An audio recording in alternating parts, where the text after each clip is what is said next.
Hey, it's week 10. Week 10, hey man, just ended a very, very interesting week in HBCU football.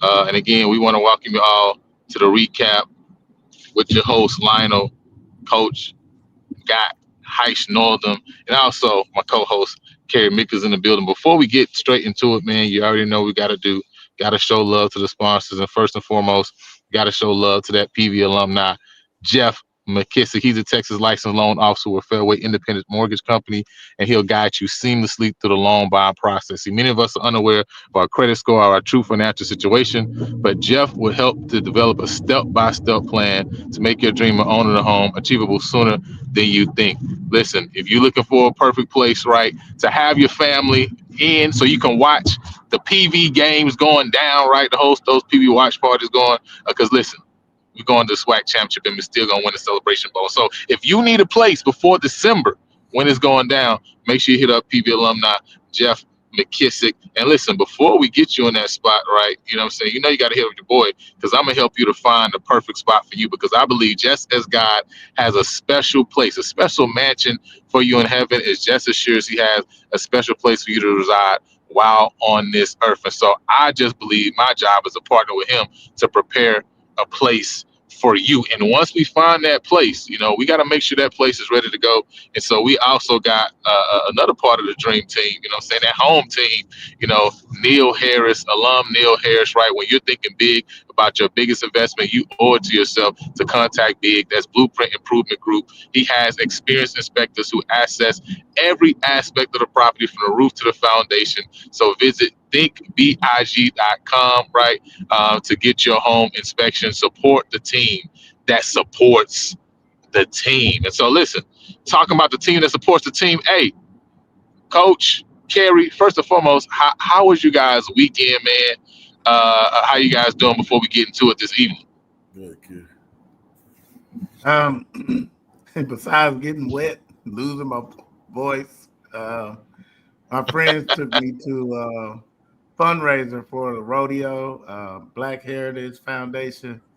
I thought we were going to look at some animals, and we ended up with about 3,000 people out there doing the what's the with the thing?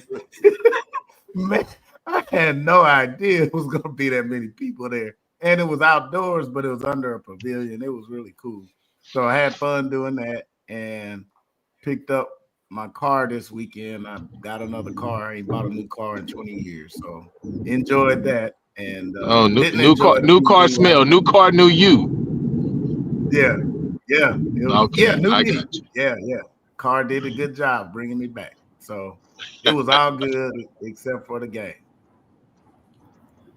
Coach. Man, I had a pretty good weekend.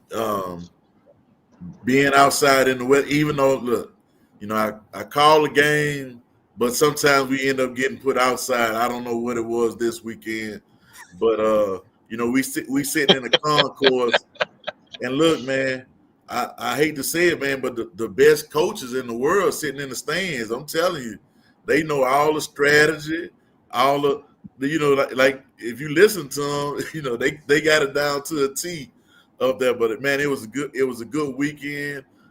Seeing some people I hadn't seen in a while, almost like another homecoming. To be honest with you, I was disappointed in the crowd. I had a deal with Mike Prince. I gave him a number that if Prairie View had X amount of fans, and I may tell him, I may tell what the number was, but they didn't get a number, and I was going to make a donation to the baseball program because he and I both played baseball in college. But other than that, man, I thought it was a good weekend, minus the game turning out the way. But, I thought that weather was going to get out of there and not come back. But it was some poor planning, and I had to make a run to the car at halftime. But it's just one of those, sometimes you're going to have a game like that where, you think everything is going to work in your favor, but it doesn't.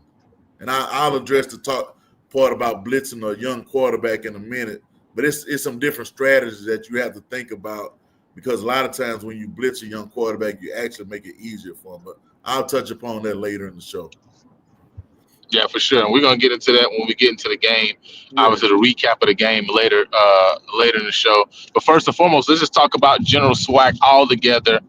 Multiple games this week, multiple big games, really important games for a lot of teams that are in position to still maybe be able to save their season and salvage what's going on. Who was the biggest winner and the biggest loser for you guys on yesterday? Oh man, I'll go biggest winner first. I want to say Jackson, because a lot of people expected Jackson to drop that game. Why? I have no idea, because they blunt for trauma po Florida A&M, and my biggest loser, I'm gonna have to say Texas Southern in a roundabout way. Mm-hmm. What you got, Mr. Mickens? Yeah, I agree. Go ahead, Coach. Those Nah, I was thinking Texas Southern, because with the loss that Prairie View had, things could have played out differently. You got the help that you needed from the government, and then you didn't help yourself by filling out the paperwork correctly. Oh man, that's hilarious. Mr. Mickens, what's your thoughts? Well, I got a tie between Bethune-Cookman as the biggest winner and Jackson State, because Bethune-Cookman keeps their chances alive by keeping pace, and if they can keep winning, they control their own destiny when they play Jackson State. Biggest loser, dang, I have a tie between Prairie View and Texas Southern, but I have to get a nod to Texas Southern, because with Prairie View stumbling, it's kind of like we stumbled out the blocks, but they didn't pay attention to the gun and never took off. So it's like, man, because I mean, they had a wounded Alcorn coming to play them at home, and they didn't handle business. And I just thought that their running backs were going to just run through Alcorn, and I thought that tough defense they have would be able to, bottle up Sewell a little bit. And I just thought Texas Southern had the advantage. They tricked me on that one. Yeah, I'm going to go with Jackson, biggest winner. At the end of the day, having your starting quarterback go down, who's the guy you putting everything in his hands, and then you have the freshman that steps in, essentially a guy who you wanted the red shirt, and now he's stepping into that role to lead that team. Having only passed about 10 times this game, run the ball 56 times, and win a game, you have to say the biggest winner is Jackson, because as they said last week after the Grambling game, they control their own destiny, right? So they still have a chance to make it to the SWAC championship game, have a chance to still win the championship once they get there. And so you just got to take it a game at a time, and getting past FAMU, who just came off 2 good wins, good solid wins, even though they were against opponents that also were kind of struggling. There were wins that can give you momentum and can help you build. And so to go to FAMU again, it was I think 10-3 at halftime, 10-6. So a low scoring game at half, and being able to open it up in the second half and go ahead and close the door, I think that was huge for them, because things could have went a different way, right? At the end of the day, one play here, one play there could make things turn a different way, and so they were able to focus and get that win. Biggest loser has to be Texas Southern, because they were still in prime position to have an opportunity to have a chance to play themselves back into an opportunity to have a chance to win the SWAC West. And I think now they really put themselves in a really bad situation, because they now have to go to Alabama State. Now, we don't know if Andrew Body will be playing next week or not, but at the end of the day, he's still got a tough team that can run the ball very well. And can they, really battle against that team to be able to get that win? They put themselves in a really bad situation now, still being 2 games down versus now only being a game out. So it's going to be really hard. And also Prairie View has to lose at least 2 of the last 3 if they win out. So it just makes it really difficult for them. So they're the biggest loser. I can't give Southern the biggest loser, because they've been losers. No offense, coach. No offense, coach. No offense, coach. You know what I'm saying? So, but they've been losing all season. Okay. Trey Holly been filling out FAFSA forms for other schools already. He's been filling out other FAFSA forms for a while. So I can't put them down as the biggest loser. But at the end of the day, I got to put my Texas Southern people on there. And I'm looking for Mr. Carlos, because Mr. Carlos told me that Texas Southern was going to be able to get back in this thing. If somebody finds Mr. Carlos in the comments, please let me know, because I need to understand what happened to them. Now, I did tell y'all I had 100% confidence that Texas Southern was going to lose to Alcorn. I feel like I saw that a mile away. I feel like I saw it a mile away. I could see it coming, and I just knew they was going to lose this game.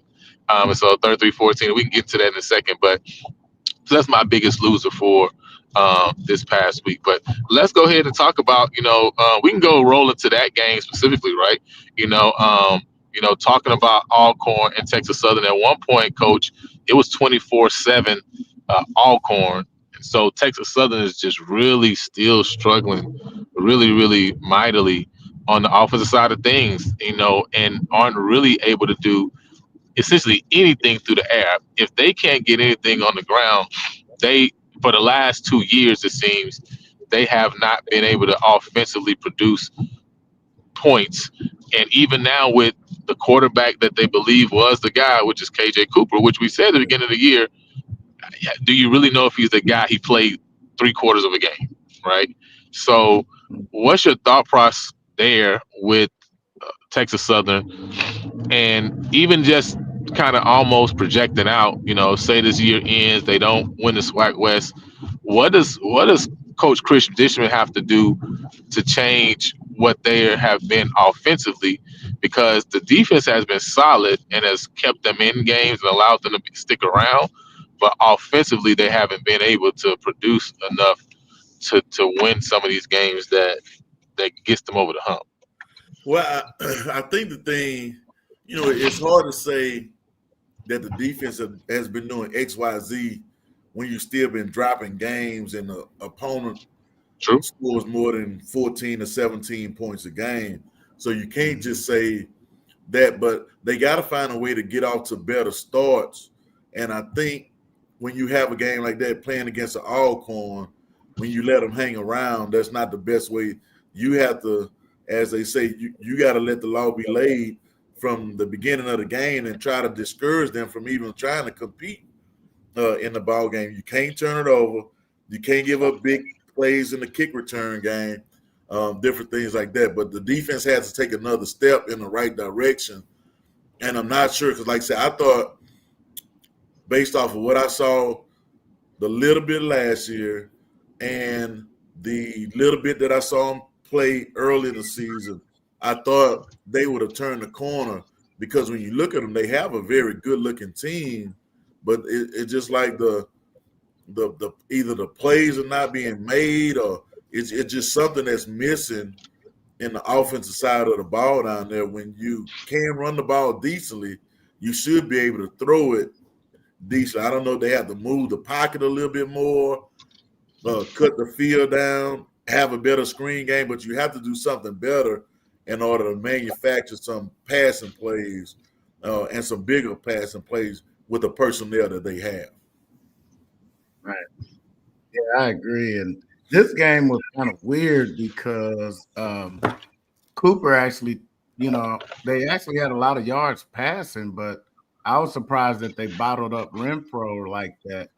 They didn't even have 50 yards rushing, and only had the ball 21 minutes out of the game. So you gotta come with it a little better than that because that gave the Alcorn the ball too much, and looks like they ran Sewell at them pretty hard and allowed them to control the clock. And controlling the clock is a good defense as well. So yes, I was surprised to see the Southern not able to run the ball too. Yeah, and I mean that's the thing, right? Alcorn was able to take away something from them in order really to get the job done there. Talk about Alcorn obviously too as well. Again, them being able to get a win, and you always think it's just about momentum again, closing the year out strong. And I think Coach said Thomas, that's something that for him he would want to really be able to do going into even the offseason and going into next year.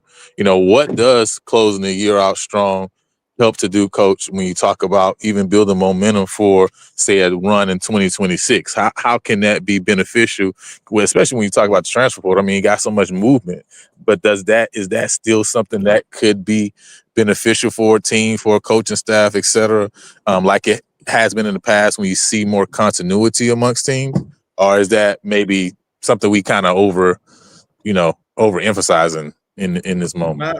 I look at it like this. If you're not a transfer destination, then you got to try to keep the guys that you have, finishing strong. It does, because it makes your winter workouts better. It's probably going to make your recruiting a little bit better because you're going to have some guys that you're going to maintain from this year's team that's going to have some carryover effect. The other thing is it takes you in a spring ball a little bit different. So I think it's a carryover effect.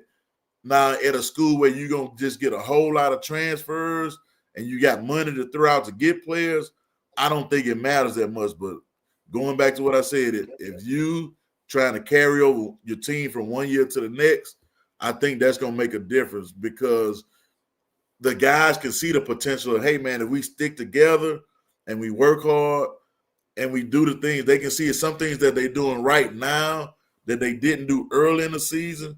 They'll say, hey, man, we can fix this with the guys that we have in the locker room.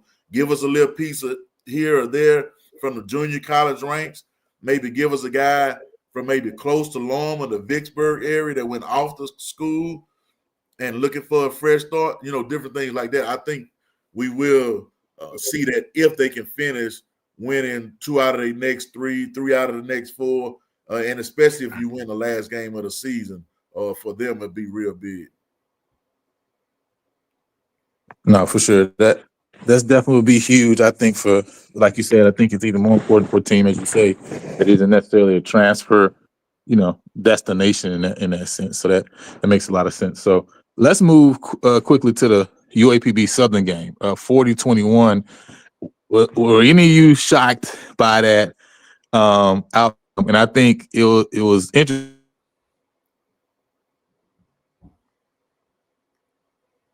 Hello? Arkansas Pine Bluff and the coach, right? You kind of did the little same dance and video on TikTok, just like, what win, right? You know what I mean? So, but what was your thoughts on that one, man? You go ahead, Kerry. Oh, okay. Yeah, I didn't get to see that one. Looking at the stats now, because I was actually shocked. I thought Southern would be rejuvenated, getting a new coach and everything. Not new coach, but getting a change at coach. I thought they would do a little better. But it looks like they did have a lot of penalties though. 121 yards of penalties and 2 turnovers. So it looks like that was the crux of the game. Did you get to see any of that one, Coach Norman? No, I did not. And I went back to the SWAC network and it wasn't in my queue, so I couldn't see that one. And I wanted to go back and watch the Prairie game as well. But the 14 penalties, that's the first thing that jumped off the page. And then Pine Bluff had a little bit over 100 more yards of offense, which tilted the time of possession. So it's just one of those, when you're struggling, you can't have the penalties that they had and think you're going to beat a team at their place. That was shocking to me, that many penalties. Yeah, I'm surprised they only. No, go ahead. Was that Lionel? No, go ahead. I was just going to say I was surprised that UAPB had more rushing attempts than Southern. You would think with Holly back there, they would have really tried to get him going against UAPB. Yeah, what's Coach? What's missing there? Because I'm kind of with Kerry thinking when you had to switch to Fred McNair, that you would kind of see a little rejuvenation. I felt like we did in a sense, right? In some of those games, the scoring definitely started to increase. They wasn't able to stop teams. That FAMU game, they really got in the game, even got on top, and then just allowed some big plays there that really kind of allowed that game to kind of get away from them. But I was really kind of shocked at the outcome of this game and kind of how UAPB essentially handled them very well, and how the defense has not stepped up. I mean, is it a talent issue? Because this is a team that people came in and said they believe was going to win the SWAC West this year, right? So I mean, I can't imagine that talent is the issue. What in your assessment is the biggest issue with Southern this year? Well, I like to say talent is an issue, especially when you don't have talent at the quarterback spot, lo and behold. I think that's one thing. Then they lost Rhines. That's another big hole and then you lose a kid like him late in the transfer portal time frame. So that's a whole different. I don't think people expected Southern's defense, because Coach Miller has traditionally had a good defense no matter where he's been. So you don't expect that big a drop off. Then when the injury bug hit, it's blown up more than what it normally would be. If I know I went to the Alabama State game when they played, and there was and the Prairie View game, there was probably as many kids in shoulder slings and walking boots as there was on the field at one time. So it was a lot of guys. So you got all that going on, but it's a combination of, I think the air probably got stale in the room. It's hard to listen to guys when things not working out, and then it's some. I believe it's some trust issues going on when I know what's supposed to happen on a certain play. I can look at Southern's defense and know what should be happening, and you seeing a guy trying to do somebody else's job. that's a trust issue. And then when guys have a chance to make a play and not making a play, that's a talent issue to me. So it's a combination of things. Yeah, that's interesting. Yeah. So do you think the talent issue is the reason Givens has disappeared on defense pretty much? Because I expected him to have a big year. Well, when you have a kid like him, if he can't play on both sides of the defensive line, you can structure your pass protection to say, okay, we can chip him. If I always know that he's going to be to the quarterback's face or backside, then I can send a running back over there. I can slide the protection to him. But that kid play hard now. He's not as big as I thought he was, but that joker play hard. So it's one of those types of things. If you don't move him around, like we could put Adrian Hamilton anywhere. We put Adrian Hamilton at middle linebacker and let him tell the other three defensive linemen where to go, and then he could rush from either side, or he could rush up the middle if he wanted to. So, but it's just one of those when you're not making people get in third and long, they have to take time to let a passing play develop. Then he's not going to have a lot of sacks because everything can be quick game, or they can move the pocket on him. So that's why I think he's not having the year that people expected him to have. No, that makes sense. At the end of the day, there's a lot of things that can go on that an offense can do to kind of take guys away on the defensive end, in the defensive end position, right? So you gotta have help, right? That's why they talk a lot about, the guys that he had in the middle last year and how they were really able to, assist him to do what he did. So he's had he did have a good couple games right after the North Carolina Central game, but then I think after that, teams again started to essentially be able to cover him up and kind of swallow his impact as well. So again, 40-21 victory, Arkansas Pine Bluff over Southern. Now, when you talk about where do you feel Arkansas Pine Bluff is as a program right now? Because we're looking at Southern on one end and seeing that they're, are trending downward. 1-8, 0-5, obviously this year in the SWAC play. I don't even know the last time, Coach, that Southern didn't win a SWAC game. I mean, can you imagine them going 0-8 in the SWAC? Hey man, the food ain't gonna taste the same in Baton Rouge for a while, man. I'm telling you that much. It's one saving grace, and man, it's gonna be tough. But I think you got to look at where they. I would say they and we, being a Southern alum, has to look at where they are as a program. If they really want to be realistic, it's two things that they have to look at: where are they in the NIL space, and where are they in the facilities race? And from what I know, and I'll say this, they're not in the top 5 in either one of them right now. That's Heights Northern opinion. Because look at who's winning in the SWAC, and then look at the administration, and look at all the things that go into winning. And my school right now is not on par with the schools that are winning when it comes to those things, to put it lightly. Interesting. That's a good point, right? You start creating those separations, then when you don't have those things in place. So that does make a whole lot of sense, right? Makes a whole lot of sense. Yeah. Mr. Mickens, when you look at UAPB, where do you see them as a program now, right? I think this is Coach Hampton's 3rd year now.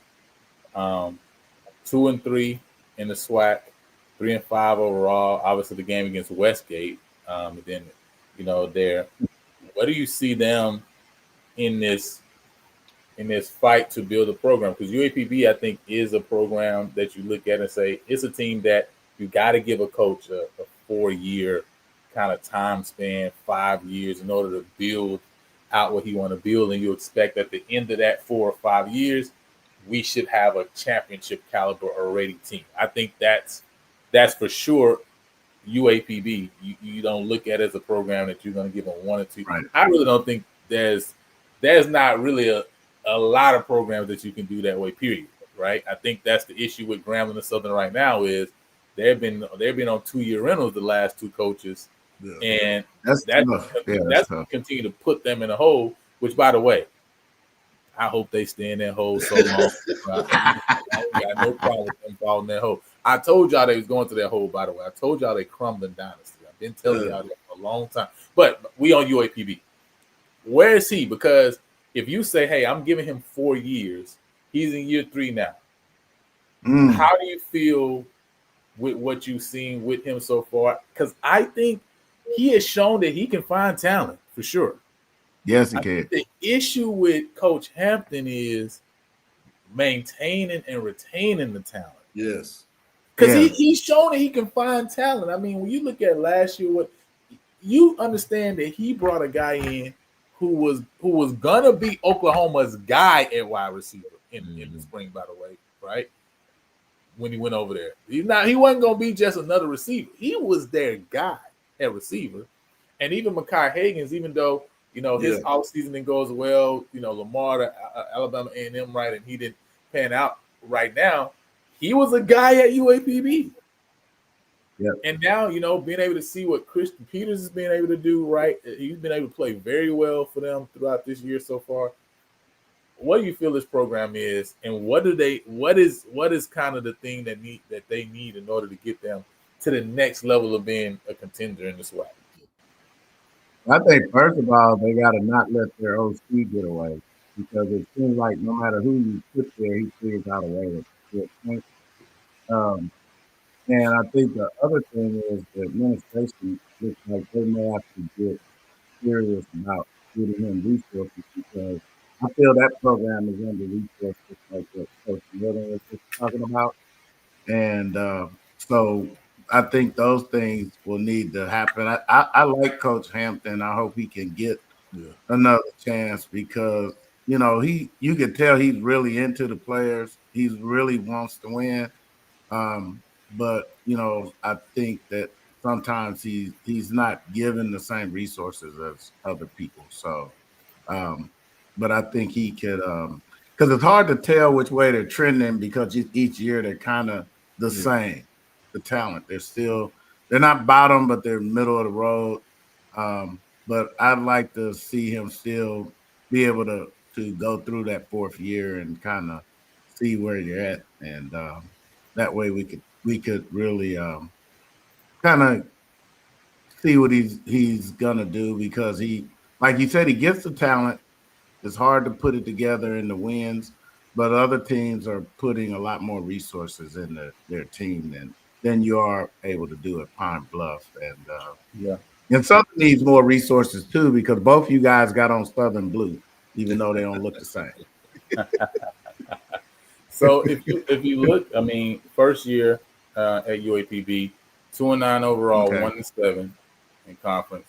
Last year, 3-9 overall, 2-6 in conference. Marginal increases. Right now, he's sitting at 2-3 in conference with 3 games left. I know he plays. I know they play Prairie View. Who else do they have? Let me see if I can see who else they got this year. Right. But if he can finish the year 3-5, for example, let's just take it that they finished the year 3-5. They got Alabama State, Prairie View, and Florida A&M to end the year, right? So 3 games that'll be tough games for them, right? But say they can get another one of those games. Again, do you feel good about where you see Coach Hampton is, Coach? You know what I mean? 1 win to 2 wins to 3 wins, that is marginal increases every year, right? You know what I mean? Or do you still feel like that's not enough as administration, and you're going into year 4? Well, I would like to think that Coach and the athletic director at Pine Bluff is a former teammate of mine. So he played quarterback. He played at Pine Bluff. So I think he out of everybody, he should understand exactly what's going on with the program. Being a former student athlete there, he should know or be able to read how the kids feeling about Coach Hampton. moving forward. And then the other thing is, if you're at a place like a Pine Bluff, do you have the funds to say we're gonna get rid of one coach, bring in another coach, and we already underfunded? So how does that help your program moving forward? Unless with his personality, I say keep that guy around, and hopefully, you find a good group of kids to stay around. It's like the same thing I said about Alcorn is the same thing I would say about Pine Bluff as well. So, you make a whole lot of changes being underfunded, and like say you can't keep giving guys a single shot 22, and expect them to go out there and bring you a big game elk back when he don't have the right ammunition to get the job done. Mm-hmm. Right. No, that makes a lot of sense. But let's keep it moving. Another game, right? Grambling and Alabama A&M. Alabama A&M jumped out to a 10-0 lead in the first quarter. Wasn't able to get on the board from that point on. Grambling with 6 points in the second quarter, and then again a touchdown in the fourth quarter to go ahead and take the victory, 13-10 over Alabama A&M. I think this is a big win for Grambling again. Just so we talked about momentum. One, it keeps them in the race, right, for the SWAC West. It's a long shot right now, right, because they would need to again win out. They would have to have Prairie View lose all 3 games. They also would need Texas Southern to also lose all 3 games too as well, because they lost to both of those teams early in the year. But that's their outside shot, right? Looking at them, right, we talked about Jackson a little bit earlier, and them being the biggest winner. Both of these teams didn't put the ball up in the air a lot. 16 total passes for Grambling, 11 for 16 for 92 yards and an interception. 12 18, 123 yards, touchdown, and 2 interceptions for J.D. Davis. Both of them tried to move the ball on the ground, and as you see, neither one of them could, right? 44 total carries, 51 yards, Coach, and then 29 carries for Alabama A&M, only 52 yards. And so very, very ugly game, from a stats perspective, right? And then we talk about total turnovers, 4 total. Again, Alabama A&M with more than Grambling, 1 fumble loss and 2 interceptions. And so that was, at the end of the day, the tell of the tape and the reason they were able to get to the game. But you talk about total yards, right? Both teams under 200. And Mr. Mickens.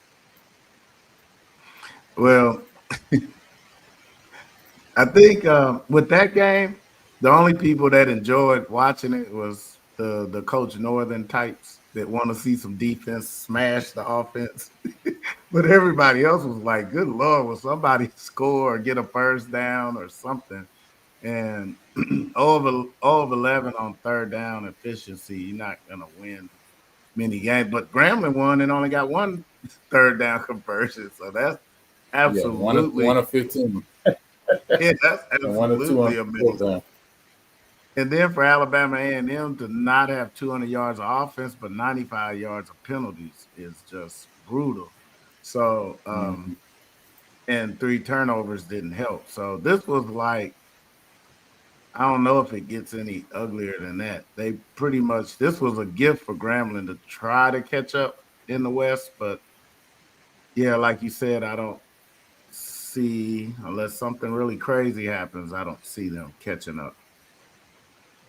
Yeah, the thing, I was wondering, was it bad weather or something like that when both teams struggling like that on offense? Like, both defenses hadn't been playing that great for both schools. And I know Coach Rollins usually has a pretty decent defense everywhere he's been. But, man, 13-10, it looked good. But when you look at those third down conversions, shoot, the punters might need a ice bath or something after that game. Everybody else should be okay. It should have been a lot of punts in that game. All those non-converted third downs. Right. Yeah. It was just a bad game overall at the end of the day. From what I saw, the little that I saw of the game, it wasn't bad weather. Yeah. I didn't see it. Perfect to me. So so it's just a bad game overall for everybody. But But at the end of the day, if you're Graham, you're happy to get the win. Grave Scar says here, Mickey might keep his job if he wins against Bethune-Cookman, which is a big game that Grambling has coming up. And so again, they have a chance to get that done. Alabama A&M again, his first year of Coach Shade, right? And so he's still building his team, building his product out. It's a guy who's definitely a defensive guy. And so you can imagine that as he moves forward, that defense is going to get stouter. It's going to get stronger. It's going to get good. Yeah. Yeah, and it's not going to stay the same at all, right? Mississippi Valley State, Bethune-Cookman. Bethune jumped out to a 28-17 lead at halftime. Scored 7 in the third quarter. The Mississippi Valley's 3, and the Mississippi Valley in the fourth, trying to push for a comeback with 14 points on the board to Bethune 7, but it was a little bit too much offense for Bethune-Cookman. 5-4, 4-1 in the SWAC. And I think this is the biggest issue for Bethune, right, is, they're putting 40 points on the board, but they're giving up 34 points to a Mississippi Valley, they gave right? up. And we've seen this multiple games, multiple times. And you look here, 36-57 for 418 yards for Josh Brown, a touchdown and an interception. And then you only 60 yards on the ground, but 3 touchdowns rushing, right? And so a total of 478 yards, overall. Bethune rushed for 200 yards total with 3 touchdowns, and then threw for 154 yards and a touchdown. So Cam Ramson not great in the air, right? But obviously they were able to get the job done as far as team win and team victory. When we look at total penalties this game, 8 for 64 for Valley, 6 for 62 Bethune, and then 1 turnover for Valley, which is an interception thrown. They control the clock for 32 minutes to Bethune's 27. 7-16 on third down and 7-14. So, the offenses seem like both of them, in their own ways, were able to move the ball and be efficient. Bethune was just able to make more plays than Mississippi Valley. But man, if you're Bethune with such an opportunity there, you gotta wish and hope that this defense can just be opportunistic or just be able to get teams on the field here or there. Because, at the end of the day, man, you got Grambling coming up. They got Jackson and Fam, and you can possibly, again, we keep saying it, go into that Jackson game with only 1 loss and have your destiny almost not all the way in your hands, because again, you lost to Alabama State, but you can have a shot there, right? But you can't have a shot if your defense can't step up. Coach, is there any way possible that Bethune can figure out a way to scheme themselves into winning the game against Jackson and FAMU with an outside shot that they still have ahead of them? Well, the only good thing, I guess, when they play against when they play Jackson, is maybe if they can get out to a good start on offense. Now Jackson can't sit back there and run the ball on you. You'll make them get out of their comfort zone. I think that's the one thing that they can do. Other than that, it's going to be tough going down the stretch, because you never know what you're going to get when them and Fam play. But that Jackson game can loom big in terms of how do you make Jackson play? If they get behind, do they have the firepower to play catch up? So you could scheme up some things, but at the end of the day, sometimes when you're playing with a real good offense, I think you have to be as aggressive on defense as you are on offense, because you have to make your guys more aggressive to go out there and make plays and get that 1 or 2 stops. But some people say, well, we'll sit back and play more zone and make the other team beat us, either over the top or, slowly but surely. So it's a couple of different ways you can do it. But I think as aggressive as you are on offense, you need to be as aggressive on defense. No, makes a lot of sense. Kerry, what do you feel Bethune is right now? Again, we know they're a team that can score. Can they stop anybody to be able to win the big game that is looming ahead of them, right? Or is it a foregone conclusion? It looks like every game with them is going to be a track meet. But like Coach Northern said, when they play these other teams down the stretch, they're just going to have to, because the Gramblings and the Jackson both lost their starting quarterback. So, force them to go to the air, because they are going to run it. And if they get a chance, if they can just get in a track meet with you and get one stop. But I would have cause for concern because I've never seen Valley have that many yards in the game. And their defense I think the defense is, from the little bit I saw, that maybe some of the guys are overplaying their position or doing like Coach Northern says, trying to do the other guy's job, which, you think you're helping, but you leave a gap. And then next thing you know, you give up a big play. That's the kind of thing that I think they need to try to shore up on their defense. I would really be taking a look at the defense and seeing what they could do, because all they have to do is slow somebody down a little bit. That offense at Prairie View would be undefeated. So they really, I don't know if Prairie View even given up 42 points this year, but yeah, if we were doing 40-something points a game, I don't know any games we would have lost. Yeah, so it's gonna, again, at the end of the day, they got an opportunity, and the only thing you can do is just, again, be in the game there, right? So they got one more game that they have to deal with before, which is the game against Grambling. But if they can get it out of that with a win, they have a shot. They have an opportunity. Now, Alabama State would have to drop a game even if they beat Jackson, because Alabama State beat them early in the year. But again, we don't know what their situation is right now, right? So everybody's kind of, at the end of the year in limbo. A lot of injuries now starting to pile up all across the SWAC, and guys have to deal with it. Coach Jackson mentioned earlier in the year saying he didn't want to get stuck with one guy, because at the end of the day, he's seen in this conference where you had to play two. Yeah. And so, at the end of the day, man, and Coach, you've talked about it before too, about, hey, if we can see somebody's backup, we know we got a good chance and things of that nature. Not obviously that you go out to try to injure a guy, but you try to you listen. It's a we say it all the time. It's a violent game. It's a contact sport, right? So, guys gonna get hurt, guys gonna get injured. Not necessarily because somebody's being intentional, but simply because, right, you put hacks on guys. And it's a physical game. Jackson FAMU, man, we mentioned it earlier. 5 of 10, 104 yards and touchdown for Jared Lockhart. He also had 8 rushes for 37 yards. But, man, 392 yards on 56 carries and 4 touchdowns. Listen, a longer 64, a longer 40, a longer 30. They gashed FAMU this game and really controlled everything. And then FAMU 23 carries with only 70 yards, and then 132 yards total pass for RJ Johnson with 2 touchdowns. And so, after that first half, they settled down and Jackson just really took over the game. Any thoughts on this game as Jackson just came in and kind of quieted the noise that it was going to be a problem of them having to play with a freshman quarterback, right? Again, FAMU wasn't able to even make them have to pass the ball, right? 9 of 15 on third down, right? And if you won the ball 56 times, that means that a lot of those third downs, they weren't even passing the ball at all, right? You just turn around and hand the ball off and let the chips fall where they may. And then a big one for FAMU, 1 of 11 on third down and 1 of 2 on fourth. So, Coach, any thoughts on this one? Hey, man, that game hurt right there. I mean, those guys from FAM probably not going to get over that running game until probably Tuesday or Wednesday. You think about that how many times they turned around and it's not like they're giving it to little guys. They giving it to some big guys behind some even bigger guys. So it's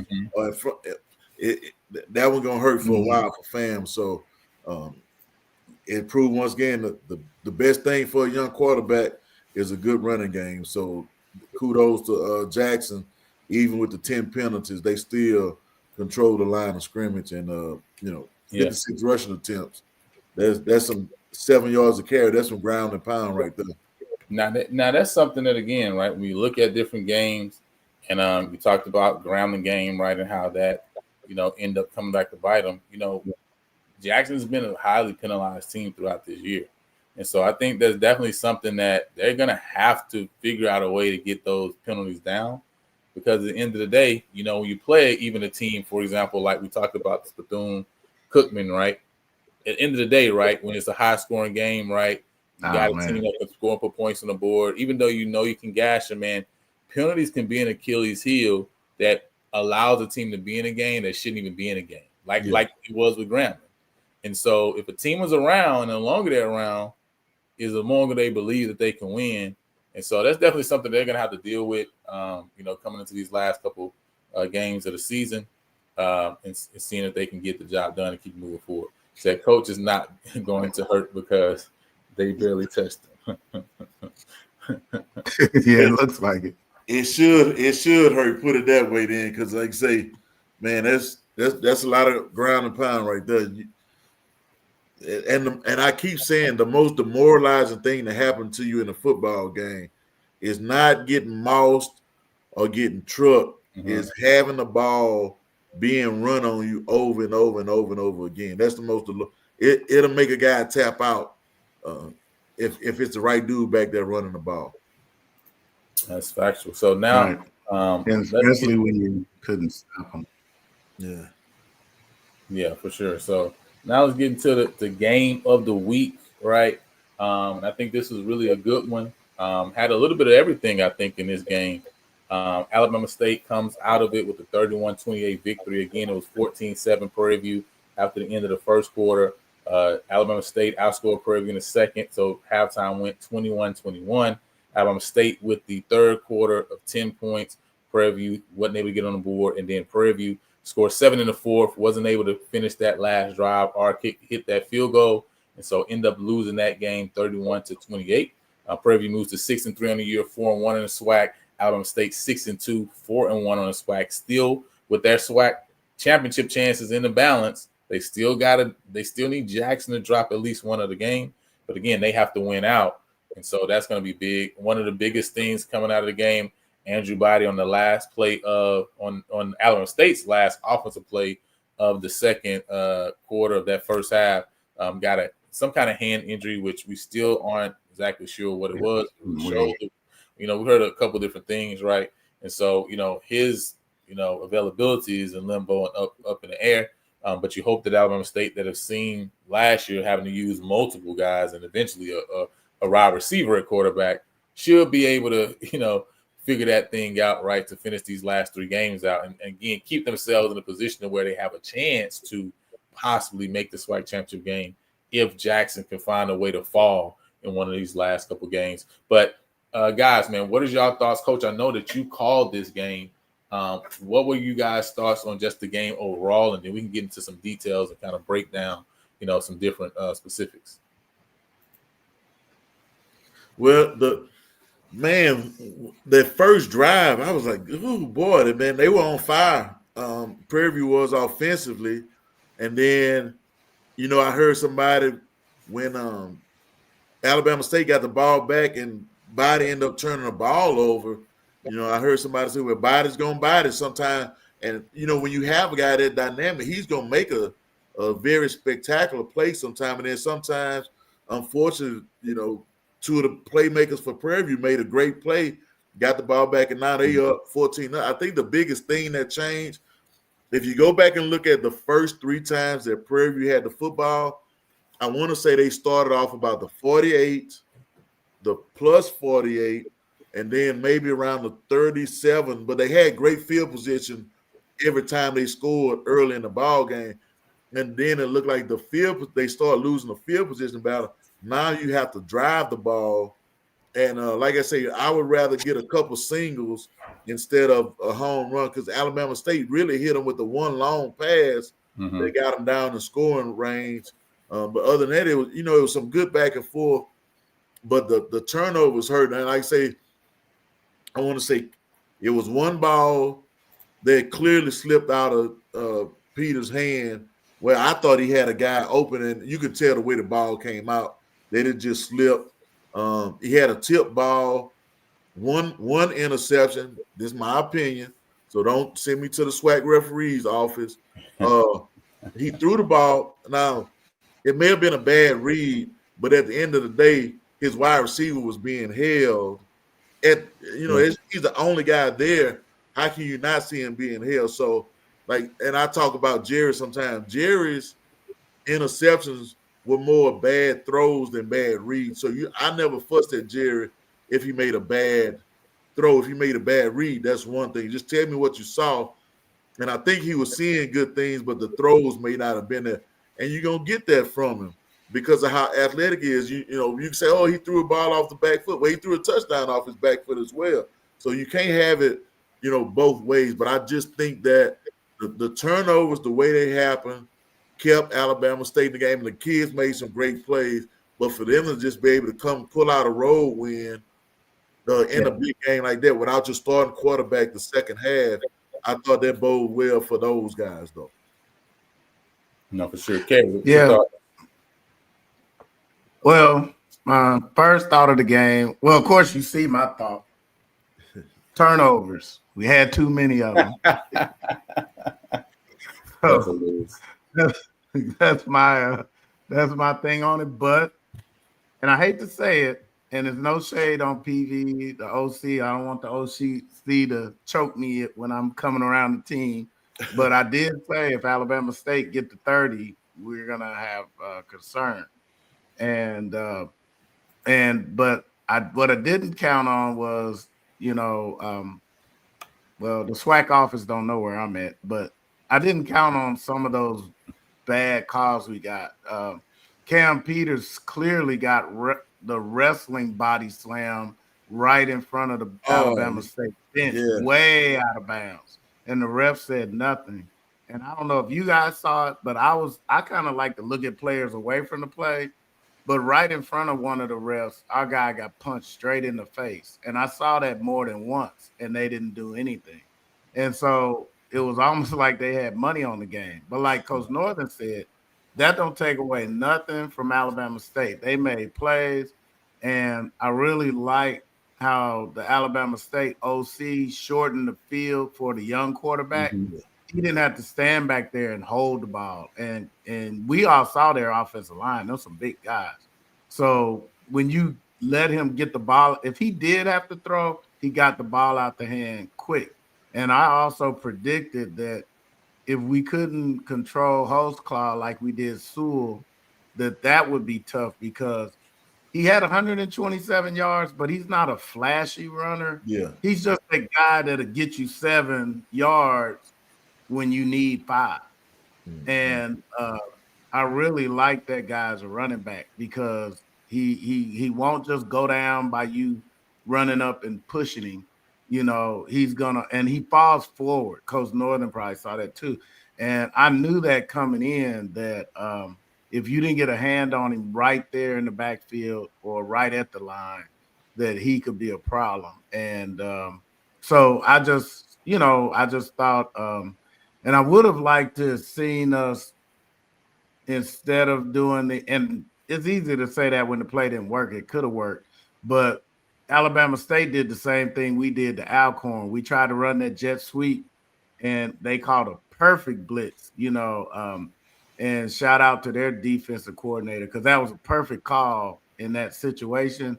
But I would have ran at the blitz with McDowell to see if he get me 5 or 6 yards if I plan to kick anyway and start the game over by tying it. Mm-hmm. I would have liked to have smashed him, kind of. At the one hole, I know that's old school, but just go right at them because we don't have a little offensive line either. So I would have liked to have gone forward instead of trying to do something fast like that.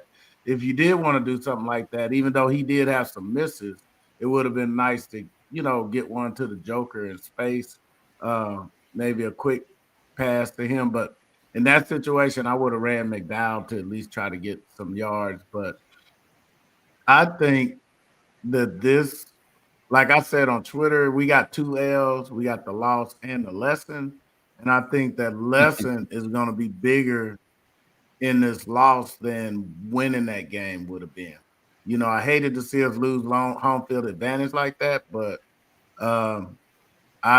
I really think that it was a valuable lesson for the coaches and for the players as well, because you could tell the players really – what I thought was the players played to the end. I haven't seen that in, our previous team last year. These guys didn't hang their head. And even after they lost, they ran to the locker room. Coach Jackson didn't be a sore loser and not want to, he went and made frat brothers, but he still went out and talked to him, and Coach Robinson had some stuff to say to him. He said some stuff back, and I think it was good sportsmanship throughout, and it was a good game. If we see them again, both teams are going to have a different game plan, and that's going to be, I think, an even more contentious and interesting game. Yeah, no, for sure. And I think at the end of the day, you saw two really good teams, and the difference in the game was the turnovers, right? Both teams were able to take advantage of both teams. I think one thing that they both want back is the field position battle. Both teams gave each other great field position at different times in that game, which put the defenses in bad position, on both sides of the ball, and gave other teams time to score. Because again, if both teams have to go long fields, this whole game may have been a different type of game if you don't have to go if you don't have to go 30 yards versus having to go 75 yards. That makes a world of difference. And especially when you talk about one of the big key plays to me was when Prairie View got up 21-7, that return, down to basically inside the 20. Well, because again, if you now it's a little bit more pressure on Alabama State. If now, you kick off, they get it maybe at their 25, 27, whatever, and now they got to drive the length of the field to come score to get themselves back in the game, because they know, hey, man, if we don't score here, then now we're in a situation where, man, they can come score and we really are in a big hole, right? Mm-hmm. And so the fact that they were able to get that huge return was tremendous. That was big, right? I think that was I almost look at that as really the play of the game, because that was able to help to change the momentum. They're able to score quick. We get a 3 and out. They then come down and able to score again. And so now the game is back knotted up by the time we get to halftime, and you go from there, right? But, when people, I see people in the comments, do you think the top two teams go to SWAC championship game and the division winners? I think the top two teams should go, right? And I think it's really clear that Prairie View is one of the top two teams. Now, you can determine who the other top team is. That you can argue, y'all can argue amongst yourselves on that, right? But see, this is the reality, right? When you want to have this discussion, it really just becomes a popularity contest, because what you start really saying is, well, what team? You don't really start saying, well, who's the best team? You say, well, whose team got the most fans that can yell the loudest that we got the best team? Because at the end of the day, you know what's not going to happen? Prairie View and Jackson State not going to play in the regular season, are they? So you can't determine on the field what this means. So at the end of the day, it's going to be opinionated regardless, because Alabama State lost to Jackson. Prairie View just lost to Alabama State. But guess what? Prairie View don't get to play Jackson State. And the one game that, again, we can use and say, well, I would choose to use the Grambling game and say, hey, y'all lost to a Grambling team that we beat, right? And we handled. So do we use that, or what will we use then to say who's the second best team when you got three teams with one loss?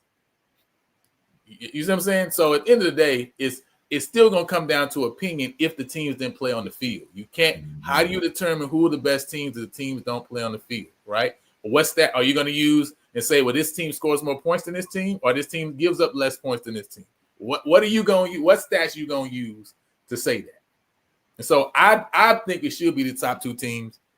So you got to determine who's the better team between Alabama State and Jackson, and you get back to me on that. All right. But it was brought up a couple times about the officials and some of the. I want to talk about the last drive as well. But there was a couple. I think Mr. Mickens talked about it, right? There were a couple calls, and I've talked to Heist too, Coach Heist, a little bit earlier about this, right? Saying, hey, I just feel like at some point things gonna come your way, right? That's just how things work. When I've seen right back in the day, playing ball, it could be in the same game, man. If some call's not going my way, hey man, at some point, right, I'm gonna get a call go my way. Or if it's a season where I feel like it ain't going my way, I feel like at some point in the game, it's an important time, I'm gonna get a call that goes my way, and it's gonna be like, hey, that guy wasn't out of bounds, but I'll take it, right? You know what I'm saying? Let's go the other direction. So that's just me. That's just my thought process on it, right? And hey, maybe that happens again toward the end of the year, because I do feel there's a couple calls here and there that I'm like, I don't know how I feel about that one, right? We had the Alcorn block punt call, right? That was overturned. The Rice game, right? They overturned the fumble that could have given us the ball. So we've had a couple of those things here. And I think this game definitely had a couple. Somebody mentioned the intentional grounding, coach. I don't know if you can explain that to us, because from what I remember, the guy got held up, and the guy's coming at Cam and he's kind of floating to the left. He kind of just throws it away, right? Because his receiver falls. And I can understand the flag going down for that, but typically I would think they would come discuss and say, yeah, they was holding the receiver here. And so we pick up that, intentional grounding flag. But, maybe you can explain it to us or what happened. Yeah, I saw it because they were coming in the direction where we were sitting. They looked like they run a deep scissors route, and the receiver was coming from Bama State side to Prairie View side real deep as Cam was floating backwards. And where he threw the ball was where the receiver probably was going to wind up. But it was, in my opinion, a lack of communication amongst the referees, because one guy, he saw the guy getting held, but they didn't tie it to he's throwing it to the guy that was being held up, more or less. So I think that was a crucial one, because it would have gave Prairie View the ball further downfield. The other call was the personal foul on Alabama State sideline. And when it happened, I said, you probably not going to get that call on their sideline. Now, had that been on Prairie View sideline, there probably would have been a 30-yard penalty, because, it's one of those, the referees really don't want to make a difference in the ball game. Right. So you don't want to, it's like late basketball game type of fouls. That's a foul early in the game, but late in the game, we don't want to make the difference in the game, because and I think the kid had Cam before he went out of bounds, and as they going out of bounds, there's a lot of people over there, and I think he was made Cam fall on top of him. It wasn't like he just dove into him out of bounds, in my opinion. And mind you, I'm sitting on the other side of the field in the concourse area. So, but I do think had it happened on Prairie View side, it definitely would have been a penalty. But it's just, that's the way it goes sometimes in the game late like that. You'll see plays not be called the way they would normally. So, but people always talk about SWAC refs. Those guys don't just referee SWAC football games. I saw one of our former players he does a lot of Conference USA games. Chris, I can see his face and everything, but he was on the sideline and he basically was taking notes for the officials. Mm-hmm. I'm not Gibson, I can see his name, but he was helping the referees doing some evaluations. And those guys do a lot of different games. So, to say that they SWAC refs is not, it's like a dig at them, but they do more than SWAC games, and I'll leave it at that. Yeah, and so, I think that was one, right, that is kind of like that's a big call in the game, right? Especially when you got a game this close, because that's a 15-yarder that's taken away, to where if you actually communicate, it's because that it doesn't make any sense to call attention to grounding if a guy, if they saw the pass interference, yes, it's a pass interference call, right? And so that was one, right? You know what I mean? And like I say, to me, again, this just means in the championship game, Prairie View gonna get a lot of calls that people gonna say, "Oh, Prairie View should have got that call." Because to me, we've been seeing it. They will say that, games, right? And then Campbell makes this comment here about the tiebreaker. This is why Prairie View would, right? Because common opponent, Grambling, right? We got Alabama State. When we look at these different common opponents right now, we have a better win margin, right? So again, based on this tiebreaker, and the SWAC has it too, I think it's number 6. We technically would, even if you wanted to use this scenario of non-division, we still would make the championship game based on this if we all win out, right? So again, who is the best teams? Because again, nobody gonna be able to tell me that unless the teams that are at the top play each other. You still gonna have this argument every year. You still gonna have the argument, because I don't care how many people you can find online that want to say, I want to see this game again. I don't care what y'all want to see. I don't care what y'all want to see, right? You know what I'm saying? I think these are the two best teams, right? So at the end of the day, it is what it is. But I want to talk about this other play, because I agree with you, Coach.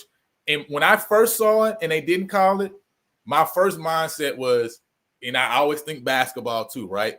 You know what? Right. Hey, I don't want the game to be determined by the referees. That was my thoughts, right, as well. Because I'm like, okay, I get it. They wanted to play out. But when I saw the replay, I was kind of like, damn, but he was really, really out of bounds, right? You know what I'm saying? So that's why I was like, I don't know about that one, because if, to me, at the end of the day, I do think scenario has to be brought into it. I don't think you call the same thing at the end of a game that maybe you call somewhere else, right? I don't think you call every ticky-tack pass interference when we in the last drive as you call. But if it's something that really impedes the receiver, then I think you got to call it. You know what I'm saying? But I do think time and place, to me, has to be determined. So I completely agree with that. I want it to be played on the field. But man, when I saw it, the replay, let me see if I can look. I'm like, ooh, that one, I don't know. Because he really, and you can see it here, right? I mean, right there. He's way out of bounds. And I hadn't seen the TV version, so I had no idea that, because I tried to go back and watch the game, but I couldn't. Yeah, that extra, because he goes out of bounds for like 3-4 steps, and then he literally extra jerks him, and that's why I was like, I don't know about that one, right? I thought he had him right there. Especially on a quarterback, they usually call that. See, to me, that's not a penalty. That's not a penalty. I hate to tell Prairie View fans that. Hey, listen, that's not a penalty. Give me my penalty. And the only reason I say that, right, is because I've seen one, and again, it's a different game, right? But I seen Kennedy Parker get called for one, and like the dude ain't even out of bounds all the way yet. Yeah. You know what I'm saying? And he just pushed at the edge. And we got a penalty call, right? You know what I'm saying? But that's not the biggest one. Especially when it's QB. This is the biggest one to me that I don't understand why they didn't review it, right? In the game. Is on the second touchdown, on the touchdown to tie it up, he actually fumbles the ball. He actually into fumbles the end the ball. And I'm like, what? How was that not a review? All scoring plays are supposed to be reviewed. Right. But let me tell you the other issue is where the cameras are at some of these football games. That's a good point. The cameras need to be exactly on the goal line. And I have been to even at I want to say the Rice game, there was an issue with did they get in, did they not get in, had the ball cross the plane or not. But if the cameras are at an angle, say the 5-yard line, it's that's going to determine the angle of the cameras. It can change how you see the play.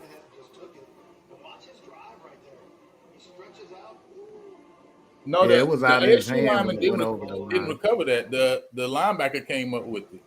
And then the other thing with this as well, it only has to cross the front of the goal line. You only got to cross the front of the goal line, right? So and like you said, on this camera angle, that's the point you're bringing up, right? Yes. You can tell the camera angle technically not on the line, right? Yeah, you really can't tell. But it's behind. Yes. I also feel like the injury came into effect because he got just the play he got injured on as well, right? And so I think also maybe I don't know if it got cost in the melee, right? Listen, we need to determine if that's a fumble or not, right? Because again, that's another big play too as well. But go ahead. Yeah, but all scoring plays are supposed to be reviewed, even if it's very obvious. So I would have said that was a touchdown because the cameraman looked like he probably about 3 yards deep in the end zone instead of right on the line. So like you say, that changes your perception. You can't tell the angle, right? Yeah, so it's not gonna get overturned anyway. Yeah, a little parallax error. I couldn't overturn it from that angle. That looked like a touchdown to me. So, and that bodes a question too, because I remember the Valley game. That was a Valley game they played against somebody early in the year. Was that Southern? I think they played against, right? And there was an issue with replay. What is the SWAC not mandating that certain things are like the same across the board? Because just something as simple as you saying now, having a camera on the actual pylon, like why is the camera not actually on the pylon so you can clearly determine, you know what I'm saying, whether this is a touchdown or not? That to me that should be simple, and it should be everywhere. Every stadium should have the same thing. So the SWAC not mandating like those certain things we done? And it was explained to me that there are certain parameters that every school has to have, and lo and behold, Valley may be the only one that does it, because I want to say The some of these, lineman didn't recover the ball. The linebacker came up with the ball. That's what I yes, saw, right? The linebacker came up with the ball. So that people can keep saying the ASU lineman covered it. He didn't. The linebacker came up with it. He came and jumped in. The lineman came and jumped in here, but the guy who came up with the ball was a linebacker. But at the end of the day, I didn't even know if they reviewed it or not. That's my point, right? now they're supposed, all scoring plays are supposed to be reviewed. But go, I didn't mean to cut you off, Coach. No, all scoring plays are supposed to be reviewed. But what I'm saying, so a certain amount of equipment was supposed to be purchased, through the conference or by the conference, so every school could have X, Y, Z. And I think it may be because of Valley Stadium or something.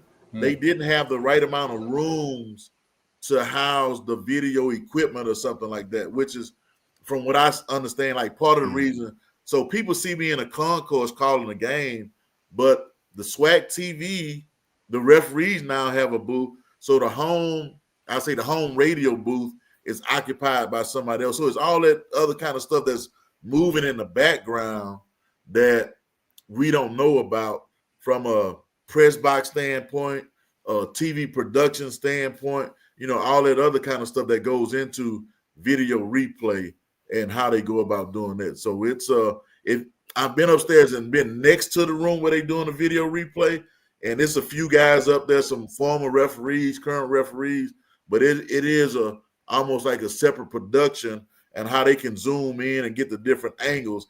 But like you say, if your camera not in the right place, you can have the best cameras, but the angles can change how you see the game.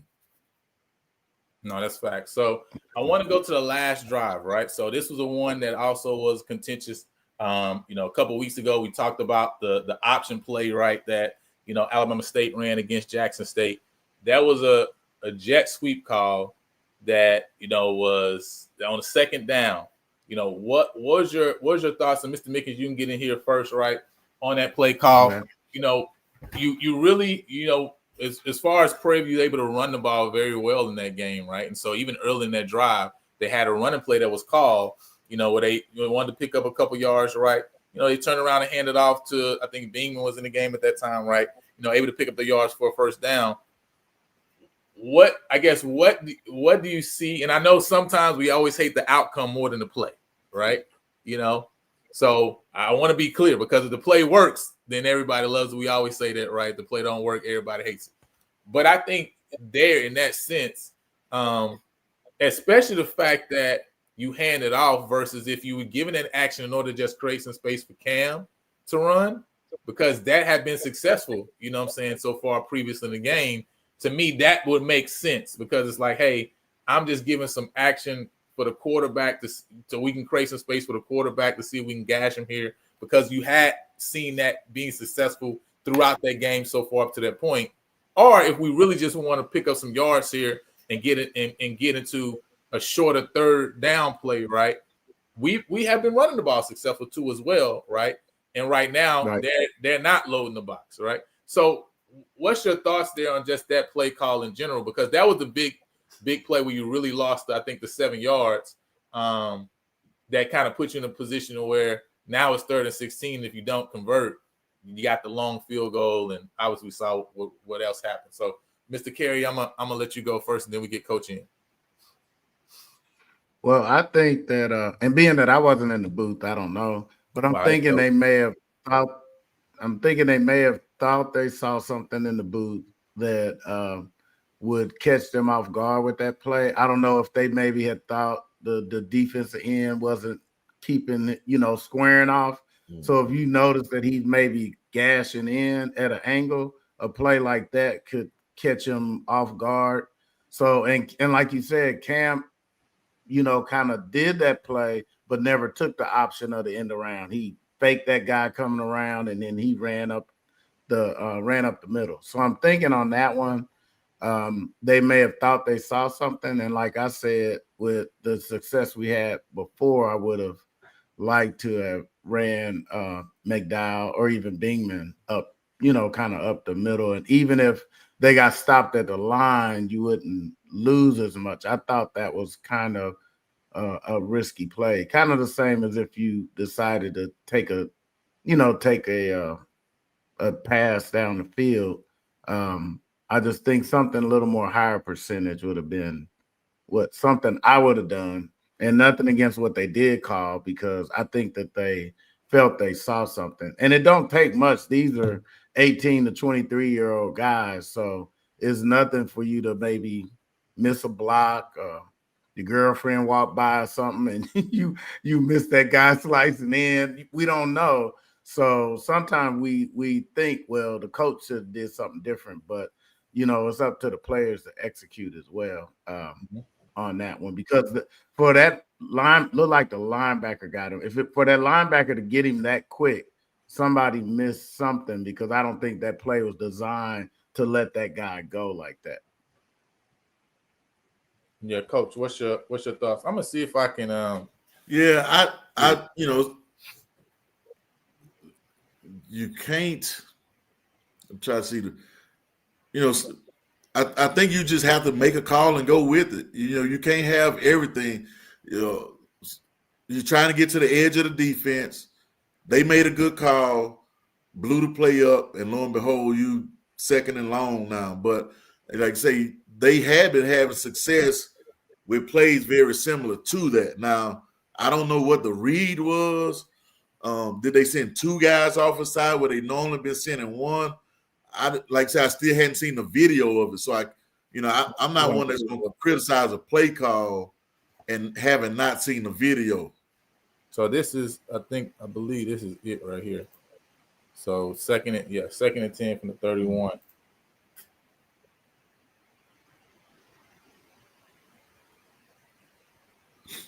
So looks like the tight end might have just missed the. I didn't miss them. So they got two guys. We had an automatic formation we called to that, but the guy that's coming off the edge, to me, that's a pull read. So, and I don't know if it was called as a give or is it a read, but to me, that should have been a pull, and he probably knock it down the goalpost if he pull it. If you go back to it. That's kind of what my contention was, right? Yeah. That's the point I was making earlier. Even just going through just the flow of the game and how you looked at how we kind of have been successful in that throughout the game. Yeah. It's like, why give it here when what's actually been successful is getting them outflanked and actually, pulling that, right? You know what I mean? So that was my only contention here is, that's my biggest contention here is, the play should be designed to give Cam a chance to run, right? Because that's what's been the most successful thing, throughout the game. But I'll run it back again as well, too, as well. So.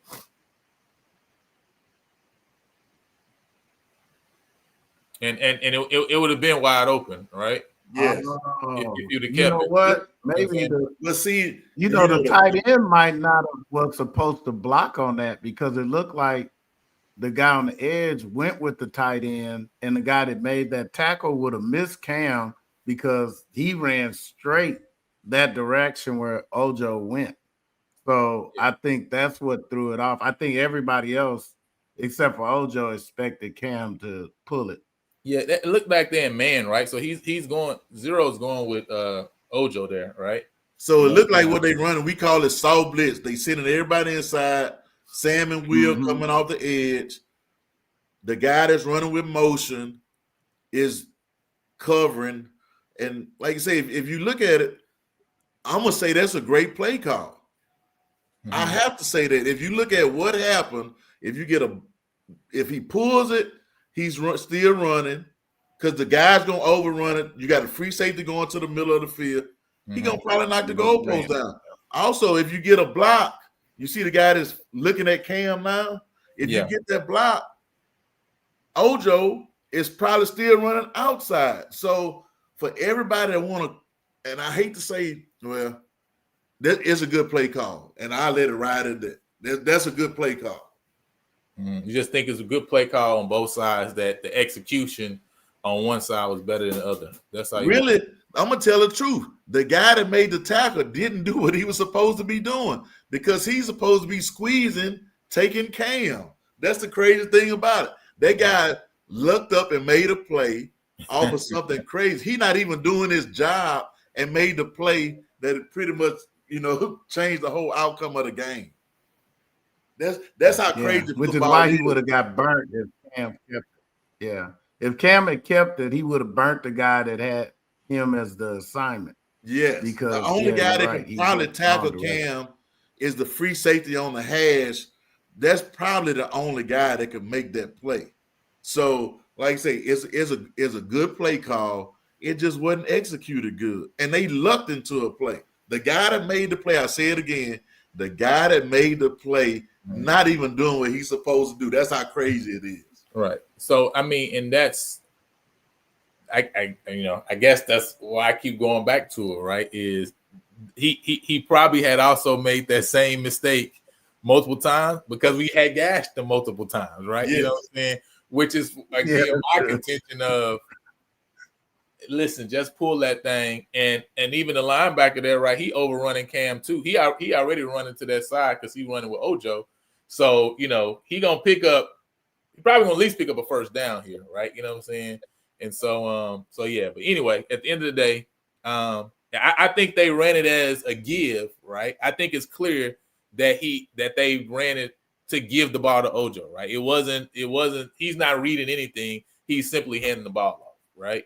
You know what I'm saying? And so maybe if it was a read call, right, he might have pulled that, right, and he might be gone. But even if it is a give call, you still have two guys at the point of attack to block.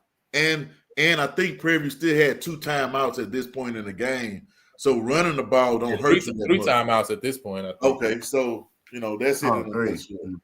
Yeah. So anyway, so that was the other thing there. And then the big thing, right, that we did talk about, we mentioned, right, but let's talk about a little bit more in detail, right? It's just the turnovers, right? Because at the end of the day, that's what at the end of the day hurt you, because 2 of those turnovers we're in scoring range, right?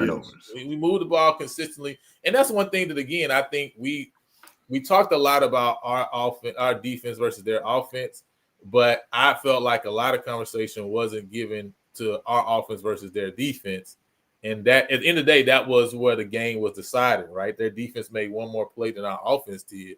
But our offense played very well, outside of the 4 turnovers. You look and say, well, they didn't play. At the end of the day, you can't play great because you turn the ball over 4 times. What I mean is, right, we've done what we've done in the majority of games, which is we move the ball up and down the field, and we started fast this game, which I think is a big positive because we haven't started fast in plenty of games before. And so, again, that's a positive you got to take from it. We just got to make sure that we protect the ball, especially in scoring position, because, I mean, if you hit one of those 2 field goals, it's a completely different conversation. Mm-hmm. If you score 2 field goals or maybe even get a touchdown on one of those drives, it's a completely different conversation. So we just got to make sure we don't do what we've done this game, which we've done all year, which is not turn the ball over, right? We protect the ball very well, but this game was a game you didn't. What is your thoughts on, because Coach was asked a question about why he decided to keep Cam in the game instead of going with Tevin Carter. Was you okay with that decision? Do you think that was the right decision to make? I felt like if he did pull him, I would have been okay with that. You know what I'm saying? But I also felt like, listen, if this the guy that we believe is the guy that's going to take us, I think in life, this is a life lesson. People are safety nets for people, and they don't let them hit rock bottom, and so they never actually get up because they never hit rock bottom. Like, you got to hit the ground so you can feel it, and you say, I'm never going to hit that again, right? There's never going to happen again for me, right? And so sometimes you got to let people just sit in the fact that, yeah, you got 3 turnovers this game, and you just threw a 4th. This is what it is, right? And you got to just soak in that and realize, you know what, if I maybe make a different decision in one different decision in this game, the game might have been different. Because that might be the thing that propels you later down the line in another important game to where you have a different outcome, right? But if you come and swoop in and save, right, people from feeling this experience, then you don't get that different result down the line. And so I ultimately liked it because sometimes you guys nobody's coming to dig you out this hole. Yeah. You gonna dig yourself out this hole, or today we just gonna die in this hole, right? You know what I'm saying? And so for the end result and for the greater goal that we actually trying to achieve, you had to let him either dig us out or die in the hole, and we get up and we fight together the next day, right? And so for me, I was completely okay with the decision to let Cam rock it out. And and at the end of the day, I think this game you saw exactly what you saw, man. Some great throws this game. Yes. Right? You saw, man, the one to Andre Dennis on that drive when we scored the third touchdown of the game. I couldn't believe he fit. I didn't even think I thought I was already getting ready for all right, let's kick this field goal, right? And he drilled that one in there, right? Some of the slash route we saw, because Alabama State was playing some great man-to-man defense. Them guys were blanking guys. No, they be on you. They was on us. Yeah. And he put some balls in there, man, that was great throws. The one to Ojo to give us 28 points, man, he put it in between two guys. So we saw some great throws this game, and then we saw a couple bad decisions, right? You know what I'm saying? A couple unfortunate and then a couple bad decisions, right? But to me, at the end of the day, you got to live with it so that guy comes and shake back, and then he have his redemption time. So what are y'all guys' thoughts on that, man? Because I know people got different opinions on that as well.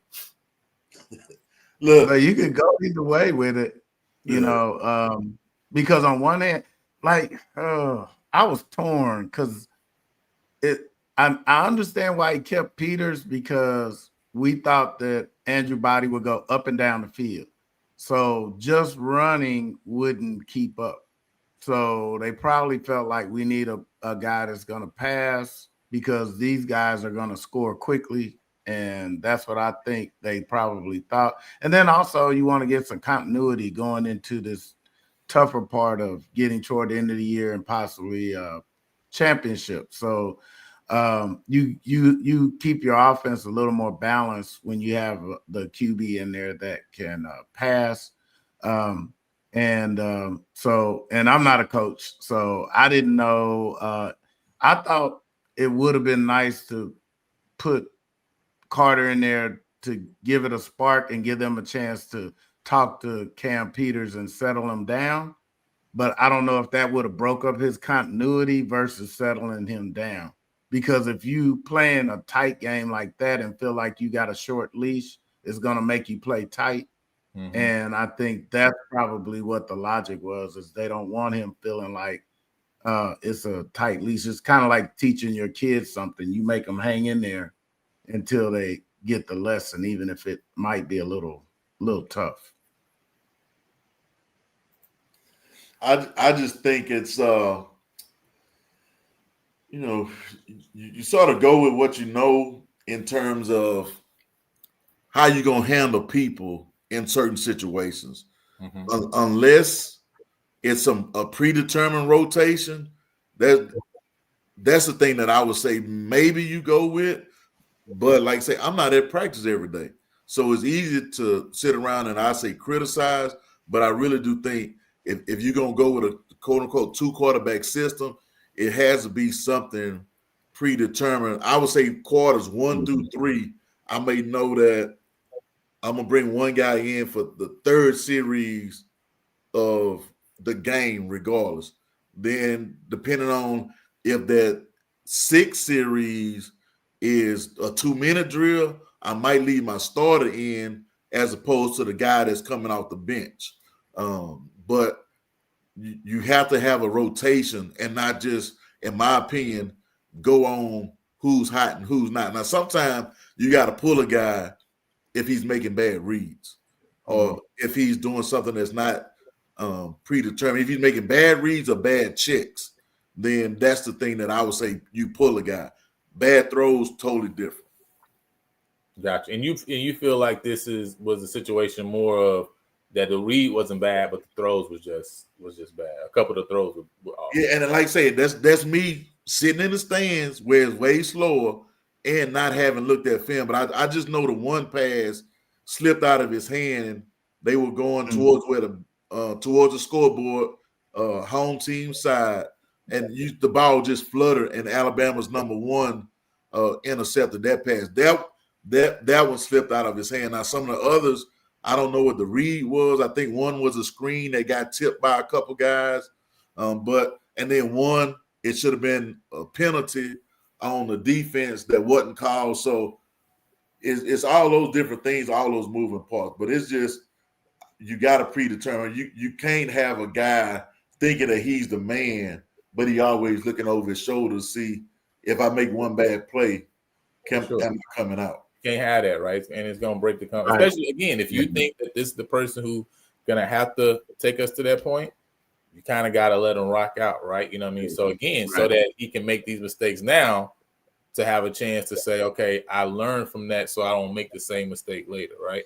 You know what I mean? So I think that is one of the things that has to be worked out. And it's interesting to me, Coach, because when we get in these like 2-minute drill style situations, right, 4-minute offense situations, he moves the ball really well up and down the field. And so he can extend plays. That's what, and I think both of them can extend plays pretty well, to be honest with you. Yeah. So that's a dynamic that he gives you a little bit more. I think those, to me, I would like to see some of those timing plays that we use in those kind of 2-minute and 4-minute offense kind of use a little bit more often throughout the game, right? Because it seems he has a real good comfortability with them because we move the ball extremely well in multiple games when we've had to do it in that manner, right? And so how can we maybe mix that in kind of throughout the game? Yeah. Because I mean, you know, that seems to be one of his strengths. I guess the point I'm making, right? Yeah. So how can we now continue to give him things that is his strong suit, right? Versus maybe putting him in some positions that may not be as strong. You know, I think one thing that some teams do, they just, you know, they call it different thing. NASCAR, Indy, just mean you're going at a faster pace, but it cuts down on some of the reads. It's like I was talking about the predetermined RPO. If we get a too high look, I know I'm going here with the ball. If it's 3-on-2, I know I got this built-in screen off the zone read. So there's a couple different things that you can do just with the tempo. Take some of the thinking out of. That's what some people do, but it's just different things that you can make it a quicker read for the quarterback, get it out of his hand.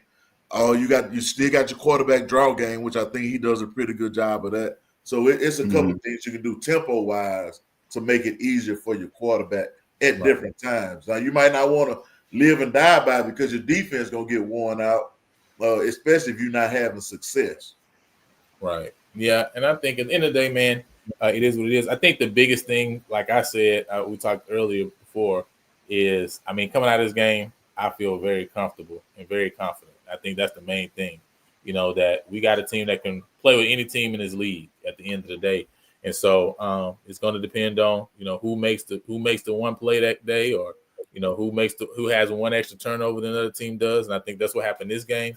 But I think you got to be very confident as a PV fan to look and say, you know, when we played the championship against Florida A&M a few years ago, it was like, man, we got to play a perfect game to win. Pretty much. Like, we got to play a completely perfect game in every aspect, in every phase of the game to have a shot to win. And I think this year, you know, I look in and say, you know, we don't have to be as perfect, right? We still need to be good, but we don't have to be as perfect, right? And I think we can still win some games. And I think this showed us that, right? And so I'm still excited. We still control our own destiny, right? Just as any other team in the league controls their own destiny, we still can make to the SWAC championship game. And once we get there, it's a one-game playoff from that point on. So with that said, Coach, we want to go into a special Northern Lights, and then we're just going to talk briefly about the Alabama M game and get about. I tell you what, if you don't mind, let's table it, because I just was going to talk about some coaches that I work with. Cool. Yeah, and then let's get to the next game, and then I'll try to do the video for the under the headset, and then I'll talk about I'm talking about some of the best coaches that I have personally worked with, and go from there. But let's move to the next part, and then I'll make sure I make a good one next week. Yeah, no, for sure. Yeah. And then if somebody mentions here about using Jacoby Banks, yeah, you know, it's I'm still waiting to see him kind of have that play here or there that kind of breaks out. It seems like we kind of haven't been able to connect with him. I know he's hurt early in the year. Yeah. You know what I mean? And in some way I kind of feel like he still is kind of lingering with that injury, you know what I mean? But he just hasn't been able to connect on nothing yet. You know what I mean? A couple plays, balls have been higher behind and things like that. And I think he dropped one in the Alcorn game, right? So, we still got a chance. You guys a couple games left, right? And so it's going to be interesting again, see him get in the game and kind of maybe get a play here or there that can kind of get him moving. Also, Cam Bonner, he had kind of showed up and been a guy that popped off for the last few games, right? Before it seems like he hasn't been kind of there and getting kind of a couple touches, but Andre Dennis has definitely stepped up and been a guy who kind of thought he would have been coming into the year from Lamar. He's really stepped up big the last 3 games and being really like that second receiver behind Rockwell. So it's going to be interesting to see what we can do with that position group. But Coach Jackson has challenged the receivers, and they've been stepping up. And so that's one thing that for sure you like to see. But Coach, going to this Alabama A&M game before we close out, what are you guys' thoughts on that game coming up this week with Prairie View? You also got Texas Southern against Alabama State. You got Florida A&M versus UAPB. Bethune plays Grambling. Jackson plays Valley, and Southern plays Alcorn State. What's your thoughts though of I think that Valley and of that Prairie View and Alabama A&M game? And if you want to give thoughts on maybe Texas Southern, Alabama State as well, as they try to stay in the hunt to have a chance to win the SWAC West, and as Alabama State try to stay with a chance to win the SWAC East. I just think Prairie View's obviously going to get back to the drawing board. It's not the end of the world. They still control their own destiny. It's a long trip. I'm not sure if they busting or flying, but boy, I tell you what, that's a long one. So it's going to be a good chance for them to rebound. I think Coach will definitely have their attention when it comes to the details and the small things of the football game that'll help you win. And then, you got an A&M coming off a game where obviously they thinking they probably should have won that one. But, they say Prairie has to go up there and take care of business. The battle of the A&Ms. Let's see who comes back with it. Right. Okay, so I see they said they all flying because I know at one time that we used to leave maybe on Thursday about 10 o'clock at night and hopefully get there midday-ish and go.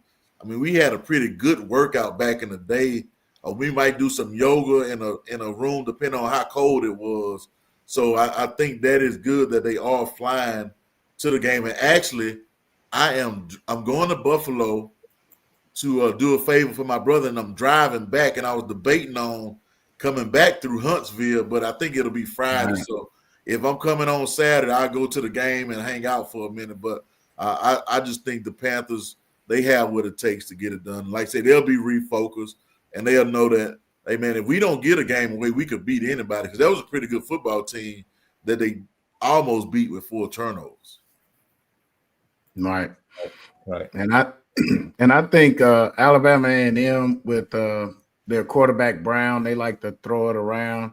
He's a 64% passer, and I think that but our defensive backs like a passing team, so their run game needs some work. So I think this is a game where we will have an opportunity to kind of play it the way we played Grambling, with those 8 people back there filling up all the space that they want to throw into.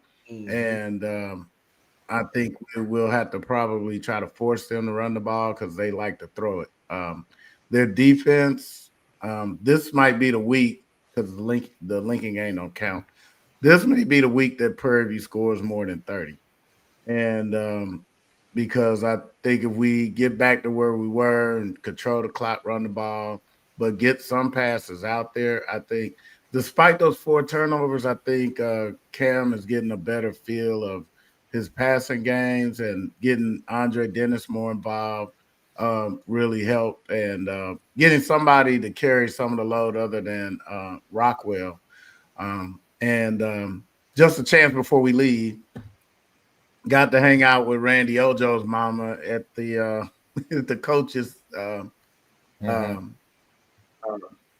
show at Prairie View Coaches Show, and she said they give her son a hard time. But shout out to his mom. son had 2 touchdowns, and I didn't give him a hard time. So thought he had a good game. So just so you know, because she watches sometime.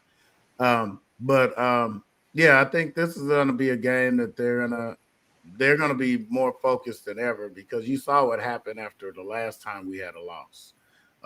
I feel they're going to lean on them and really try to get after A&M this week, because practice, I'm sure they probably just now stopped running.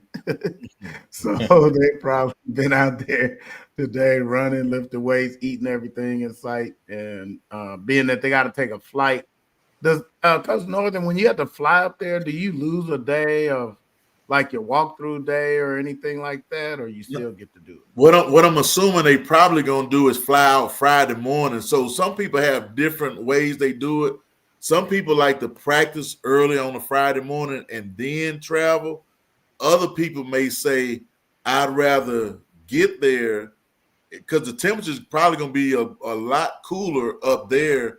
So have that outdoor practice maybe once they get to the Huntsville area, and then you get some of that traveling. We call it the traveling blood out your legs, and practice Friday, maybe around game time, whatever time the game is slated for. You try to practice somewhere close to that because you're assuming you're going to have the same weather from the day before. So it's a lot of small things that go into determining, do you practice on campus or not? And I know it. I think at Prairie View, our guys could not miss class on a Friday for on-campus practice. Like if you had an 8 o'clock class, you couldn't. So some schools have it like that where you can't miss class for practice if it's on campus. So that's why some schools just prefer to practice on the road, because they know all of their guys can be there. So it's all that type of stuff that goes into traveling. So that makes a lot of sense, right? And we gotta get in. Listen,